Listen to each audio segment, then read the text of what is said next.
Now this is one of my very favorite spots to come out and look at in the morning.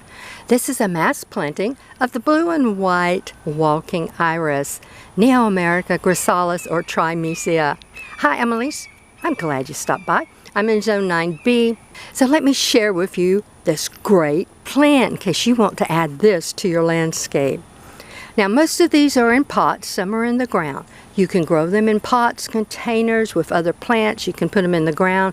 You can grow them as house plants.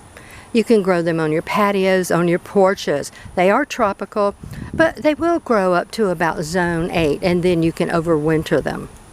These stay out all winter long here. They're underneath trees. They really like it. They like dappled sun, a little bright indirect sun.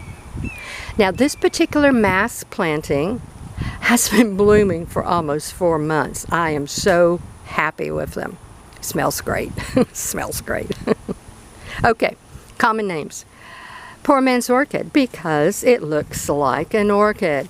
And look at that cluster. There are 3 in that one cluster. How pretty. Now they call them blue and white, but this particular variety is actually more of a purple and white. Fan plant, because the base of the plant looks like a fan.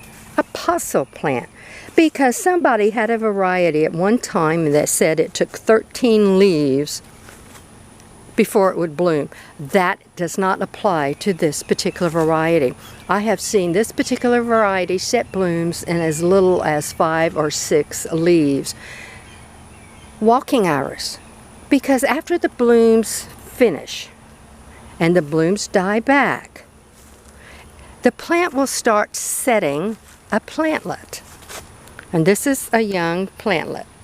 Now that plantlet is going to continue growing. I leave mine on the plant until they get the size of my hand or more. The longer you leave them on the plant, the larger they are, the faster they'll bloom for you that next season. So most of the time when I take mine off and pot them up or put them in the ground, they're going to bloom that next season. Now if you've got younger plants and a smaller planting, you won't get this amount of blooms at first, but eventually you will. This has been blooming now for almost 4 months. Oh, really nice. And let me show you its cousin. This is another walking iris. This is Neo-America longifolia. It's a lemony yellow with a tiger throat. Very pretty. And I do have some of these in the ground at the back of the planting, because these get much taller. 3 feet. I've even seen some hit 4 feet. In our Zone 9B, they bloom all year long, except the dead of winter, where the gracchalis will only bloom in the springtime for a few months. Even after it blooms, though, you get this great, wonderful, tropical looking foliage. Really nice. Wonderful around hardscapes. Propagation through the plantlets or through seed. And let me show you a seed. Now, lots of folks, I won't say a lot, but I have seen some folks say that this is the seed pod. In and of itself, it is not the seed pod. The seed pod comes out of it. So if you were to take this brown piece off now, you would not get a seed pod. Here is a seed pod. It is green, it is hard, it is like a capsule. When it gets ripe, it will turn brown. It will be full of just dozens of little bitty hard, dark seeds. And you can use those seeds to plant and grow out your plants. From what I have read, because I've never personally grown them from seeds, is it takes a little while for them to germinate and even longer for the plant to get large enough to bloom. So I use the plantlets or I use root division, because the plants grow on rhizomes. And I've got this young plant here that I wanted to show you. See the little bitty rhizomes, all the new roots coming? And this has 4, maybe 5 leaves, and it is blooming. Isn't that neat? And that bloom stem is very stiff. And that's how you can tell this particular variety from the other blue and white irises. This stem gets tall, taller than the whole plant. But isn't that neat? Now, if you order this online for me or for anybody else, this is basically what it's going to look like when you get it. It will just be wrapped in a wet, moist medium, like a paper towel or something. Won't be in bloom.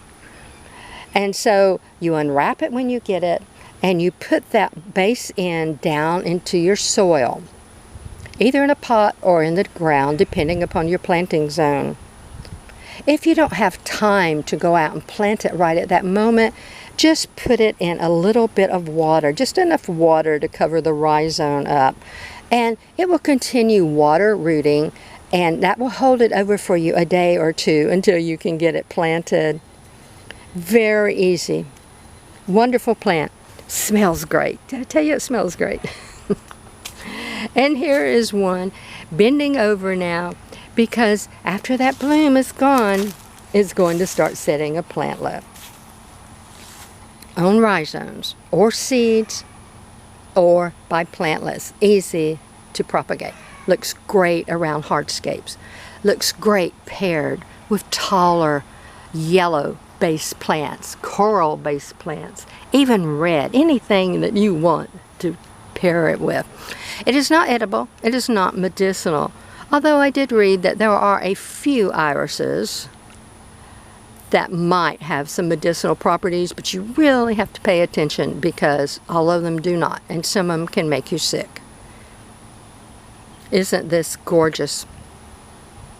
A wonderful sight to come out to in the morning. Till we speak again, have a fantastic day.